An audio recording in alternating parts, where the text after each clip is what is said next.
आप सभी को मेरा प्रणाम। आपकी बात आपके साथ में आपका हार्दिक स्वागत है, अभिनंदन। दो घटनाएं ऐसी घटी हैं जिससे हमें लगता है कि बीजेपी ने अपने आप को और मजबूत किया है। आज मैं आपसे भारतीय राजनीति में हुई दो ऐसी घटनाओं के बारे में बात करना चाहता हूं जो देखने में छोटी लग सकती हैं, लेकिन अगर हम उन्हें गहराई से समझें तो ये घटनाएं देश की राजनीति का भविष्य तय करने वाली भी हो सकती हैं। इन घटनाओं को देखने के बाद मेरे मन में एक सवाल बार बार उठ रहा है, क्या भारतीय जनता पार्टी एक बार फिर से पहले से ज्यादा मजबूत हो रही है?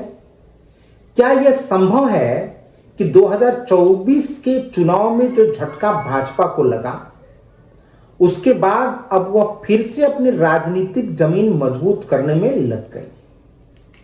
आज का चर्चा इसी विषय पर है। 2024 का चुनाव और भाजपा की स्थिति क्या थी? सबसे पहले हमें थोड़ा पीछे जाना होगा।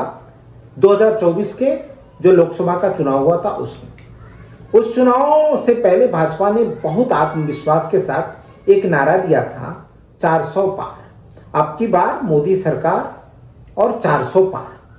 यह नारा सिर्फ एक चुनावी नारा नहीं था, बल्कि भाजपा के आत्मविश्वास को भी दिखाता था। भाई काम भी उन्होंने किया था, तो उन्हें लगता था कि वो 400 पार कर जाए। लेकिन जब चुनाव परिणाम आए तो स्थिति कुछ अलग ही दिखाई दी। भाजपा को पूर्ण बहुमत तो मिला, लेकिन वह 400 पार तो दूर, लगभग 240 सीटों के आसपास ही रह गई। भाजपा को पूर्ण बहुमत नहीं मिला, बल्कि एनडीए को पूर्ण बहुमत मिला। सरकार बनाने के लिए उसे अपने सहयोगी दलों पर निर्भर होना पड़ा। अब यह लोकतंत्र का हिस्सा है।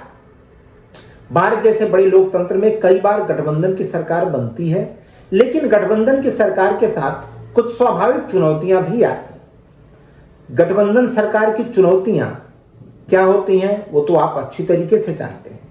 जब सरकार अकेले बहुमत में होती है तो फैसले लेना अपेक्षाकृत आसान होता है, लेकिन जब सरकार सहयोगी दलों के साथ चलती है तो हर बड़े फैसले से पहले एक सवाल खड़ा होता है, क्या सहयोगी दल उस फैसले का समर्थन करेंगे? क्या सभी दल एक ही दिशा में चलेंगे? यही कारण है कि कई बार गठबंधन सरकारों को काफी सावधानी के साथ फैसले लेने पड़ते हैं, और शायद यही स्थिति 2024 के चुनाव के बाद केंद्र सरकार के सामने भी रही होगी। लेकिन पिछले कुछ महीनों में दो ऐसी घटनाएं हुई हैं जिन्होंने राजनीतिक समीकरण को बदल दिया है। एक घटनाएं तो पिछले महीने हुई थी, और दूसरी घटनाएं जो 2-4 दिन से जो हमें देखने को मिल रही हैं। और इन घटनाओं से ऐसा लगने लगा है कि भाजपा ने बहुत ही शांत तरीके से अपनी स्थिति को फिर से मजबूत कर लिया है। पहली घटना महाराष्ट्र की है। पहली घटना जुड़ी है महाराष्ट्र की राजनीति से। महाराष्ट्र हमेशा से भारत की राजनीति का एक महत्वपूर्ण राज्य रहा है। यहाँ की राजनीति कई बार पूरे देश की राजनीति को प्रभावित करती है।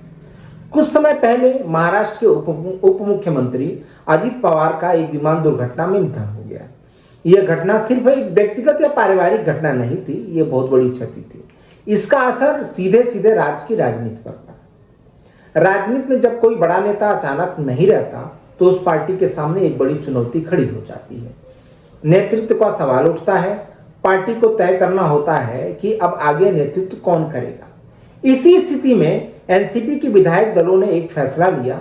उन्होंने अजित पवार की पत्नी को अपना नेता चुना और बहुत जल्दी उन्हें उप मुख्यमंत्री पद की शपथ भी दिला दी। राजनीतिक हलकों में एक चर्चा रही कि इस पूरे फैसले में देवेंद्र फडणवीस की महत्वपूर्ण भूमिका थी। उन्होंने बहुत तेजी से राजनीतिक संतुलन बनाए रखने की कोशिश की।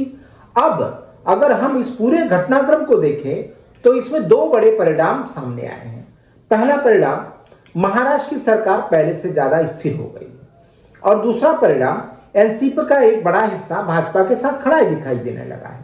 राजनीति में यह बहुत महत्वपूर्ण बात होती है, क्योंकि जब कोई क्षेत्रीय दल केंद्र की सत्ताधारी पार्टी के साथ मजबूती से खड़ा होता है तो उसका असर केंद्र की राजनीति पर भी पड़ता है। दूसरी घटना बिहार की है। अब बात करते हैं दूसरी घटना की। यह घटना जुड़ी है बिहार की राजनीति से, जो 2-3 दिन से चल रहा है। आप देखें, बिहार की राजनीति हमेशा से दिलचस्प रही है। यहाँ गठबंधन बनते भी हैं और टूटते भी हैं।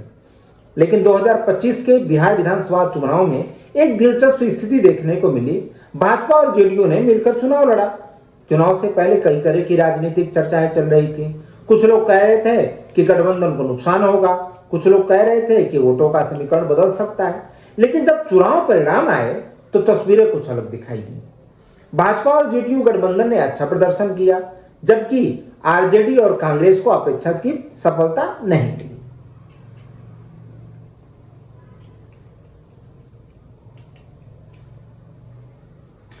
लेकिन इसके बाद एक और महत्वपूर्ण राजनीतिक घटना हुई।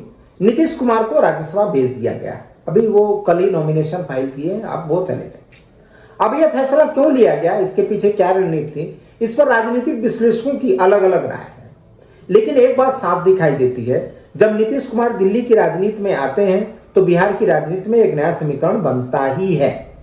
और यह संभावना भी जताई जाने लगी है कि भविष्य में बिहार में भाजपा का मुख्यमंत्री बन सकता है नहीं, बनेगा ही। अगर ऐसा होता है तो इसका मतलब होगा कि भाजपा ने एक और बड़े राज्य में अपनी स्थिति मजबूत कर ली है। कांग्रेस की स्थिति, अब अगर हम इस पूरे राजनीतिक घटनाक्रम को देखें तो एक सवाल और खड़ा होता है कि कांग्रेस की स्थिति क्या है।